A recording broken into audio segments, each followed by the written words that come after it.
رضا الحق صاحب یہ فرمائیے کہ جنگ امریکہ نہیں چاہتا اور امریکہ اس میں جنگ میں اگر خدا نخواستہ ہوتی بھی ہے تو اس میں کودے گا نہیں، اور اسی طرح روس بھی یہی کہہ رہا ہے کہ جنگ کے کوئی امکان نہیں ہے، ہم جنگ کرنے کے لیے نہیں جا رہے. لیکن جو گراؤنڈ ریئلٹی ہے وہ میں نے آپ سے عرض کیا کہ 1 لاکھ سے زائد جو ہے ٹروپس جو ہیں وہ پیٹرولنگ کر رہی ہیں اور وہاں پہ موجود ہیں. اسی طرح امریکہ بھی جو ہے اپنے فوجیں جو ہے وہ ڈپلائی کر رہا ہے وہاں پہ. تو امکانات تو ہیں، کسی نہ کسی موقع پہ کوئی نہ کوئی، چاہے وہ لمیٹڈ ایک طرح کی وار ہو، امکان تو ہے. آپ یہ فرمائیے کہ اگر وہاں پہ جنگ شروع ہو جاتی ہے تو اس کے کیا ریپرکشنز ہوں گے اور امکانات کس حد تک موجود ہیں؟ جی وسیم صاحب، جس طرح کہ ایوب ایک مرزا صاحب فرما رہے تھے، میں اس سے کافی حد تک ایگری کرتا ہوں کہ ابھی وہ سچویشن شاید نہیں ہے کہ امریکہ اور اس کے اتحادی جنگ کی طرف جائیں، اور روس بھی ابھی تھوڑا سا یوں کہہ لیں کہ سرکمسپیکٹ ہے.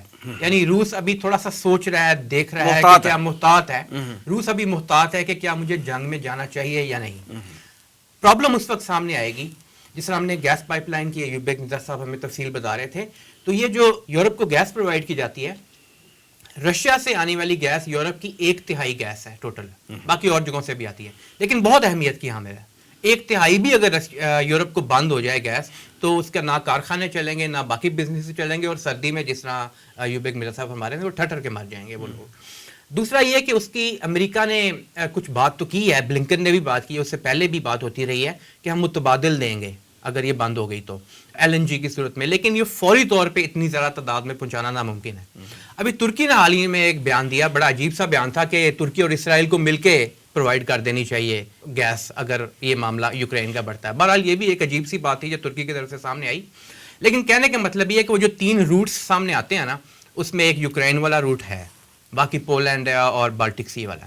ایک اور جو گیس پائپ لائن کی بات چل رہی ہے نا، جسے نارڈ سٹریم 2 کہتے ہیں، وہ ڈائریکٹ ہے روس سے جرمنی کی طرف. اور یہ جو نیا وہاں کا چانسلر ہے جرمنی کا، اس کے مطابق تو یہ معاملہ چلتا رہے گا، لیکن وہ تھوڑا سا اس حوالے سے یہ بھی بات کر رہے ہیں، پریشر ڈال رہے ہیں کہ ہم اکنامک سینکشنز کی بھی بات کر سکتے ہیں، معاہدے ختم بھی کر سکتے ہیں اگر روس حملہ کرے. تو یہ ساری چیزیں اگر ہم دیکھیں تو بظاہر تو یہ دکھائی دیتا ہے کہ فوری طور پہ روس حملہ کرنے کا فیصلہ شاید نہ کرے، لیکن بات پھر وہی سامنے آتی ہے، اگر روس کی سلامتی خطرے میں آتی ہے اور روس یہ سمجھتا ہے کہ میرے لیے اب اس کے علاوہ کوئی چارہ نہیں. اب یوں اندازہ کریں کہ ایک ملک ہے، پاکستان کی ایگزامپل لے لیں، اگر اس کی بارڈرز کے اوپر ہر طرف میزائلز لگا دیے جاتے ہیں اور پاکستان کے پاس بے فکر ہو کے نہیں بیٹھ سکتا نا، بے فکر ہو کے بیٹھ نہیں سکتا، کچھ نہ کچھ تو اسے کرنا پڑے گا. اور یوکرین وہی چیز ہے جس کو بار بار وہ دہرایا گیا ہے، 2008 سے اب تک دہرا رہا ہے رشیا، یہ ہمارے لیے ریڈ لائن ہے. رشیا کے لیے یہ بھی امپورٹنٹ ہے کہ وہ اگر یہ معاملہ کرنا چاہتا ہے کسی بھی صورت میں کہ یوکرین کے حوالے سے جو خطرات سامنے آتے ہیں ان کو کسی بھی کی طریقے سے نپٹا جائے، تو اس کے لیے آلٹرنیٹیو ڈھونڈنے بھی ضروری ہیں. اسی لیے آپ دیکھ رہے ہوں گے کہ وہ چائنا کے ساتھ بھی تعلقات بڑھا رہا ہے، وہ کوشش کر رہا ہے کہ پاکستان کے ساتھ بھی تعلقات تھوڑے سے بڑھیں، کیونکہ بہرحال پاکستان کی ایک اسٹریٹجک اہمیت تو ہے ایک جگہ پہ. رضا الحق صاحب، بات یہ ہے کہ یہ اپنی جو گراؤنڈ ریئلٹی آپ بتا رہے ہیں یہ اپنی جگہ ہے، لیکن یورپین ممالک جو ہیں وہ بھی جنگ سے بچنے کی یا بچانے کی ان دونوں ممالک کو کوشش تو کر رہے ہیں.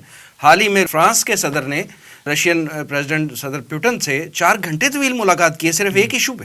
یہ صرف ایک ملاقات نہیں، اس سے پہلے بھی دیکھیں آپ تو جتنے بھی مغربی ممالک ہیں ان کا کسی نہ کسی سطح پہ اسی حوالے سے ملاقاتیں ہوتی رہی ہیں. امریکن پریزیڈنٹ کے ساتھ بھی ملاقات ہوئی پیوٹن کی. بس آپ کو 2 حوالے آخر میں دینا چاہوں گا جس سے معلوم ہوتا ہے کہ مغرب کیا کر رہا ہے. ینکووچ کا جب دور تھا، پرو رشیا تھا، تو وہ رشیا کی لائن کو ٹو کرتے ہوئے رشیا کے ساتھ قربت اور باقی علاقوں کو انیکس کرنا، یہ طریقہ چل رہا تھا.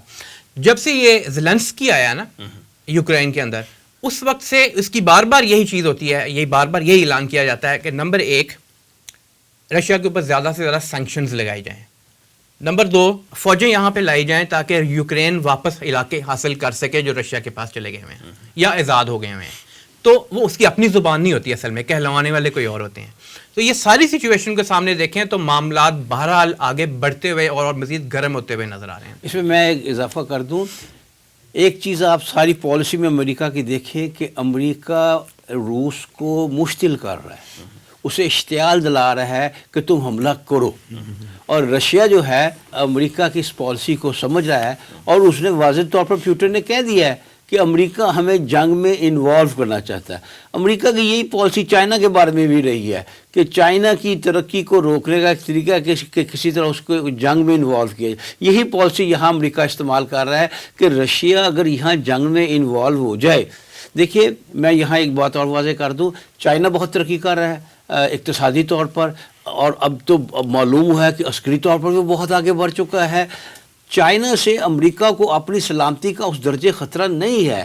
چائنا بہت دور ہے امریکہ سے, لیکن اگر روس یوں ہی ترقی کرتا گیا معاشی بھی اور عسکری بھی, اور امریکہ نے اس کے راستے میں کوئی رکاوٹ کھڑی نہ کی, تو روس کی ترقی امریکہ کے لیے بہت خطرناک ثابت ہوگی.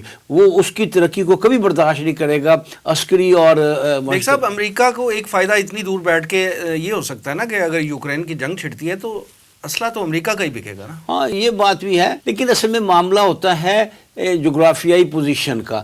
دیکھیے یہ سوویت یونین سے یہ الگ ہوئے نا, کازخستان بھی اور ازبکستان بھی, لیکن امریکہ یورپ کو بھی اس کی پرواہ نہیں کریں گے کہ یہاں کون آتا ہے اور کون جاتا ہے. کیوں؟ وہ یورپ کے قریب نہیں ہے, اور یہاں کچھ ہوگا تو وہ یورپ پر اثر انداز نہیں ہو سکیں گے. لیکن یوکرین جو ہے وہ یورپ کے قریب ہے, وہ یورپ اور رشیا کے بالکل ساتھ ساتھ ہے. لہٰذا یہاں اگر کچھ ہوتا ہے اور یہاں اگر رشیا اپنی طاقت پکڑ لیتا ہے اور اپنی انسٹالیشن یہاں کر لیتا ہے ہر قسم کے میزائلز وغیرہ کی, تو یورپ کے لیے بڑا خطرہ بن جاتا ہے. لہٰذا یہ معاملہ وقتی طور پر تو جنگ ٹل سکتی ہے, لیکن جو حالات ہیں اگر معاملہ اسی طرح چلتے رہا, اگر رشیا کو دیوار سے لگا دیا گیا تو رشیا کے پاس کوئی حل نہیں رہے گا اس سوا اس کے کہ وہ جنگ میں کودے. یا امریکہ کے لیے اس طرح بڑا مسئلہ کر جائے, ایک دفعہ پھر فرض کیجیے یوکرائن میں حکومت آ جاتی ہے پرو رشین, تو ان کے لیے یہ ایک بات قابل برداشت نہیں رہے گی اگر وہ اس طرح کی انسٹالیشن روس وہاں کر لیتا ہے. تو یہ خطرہ موجود ہے.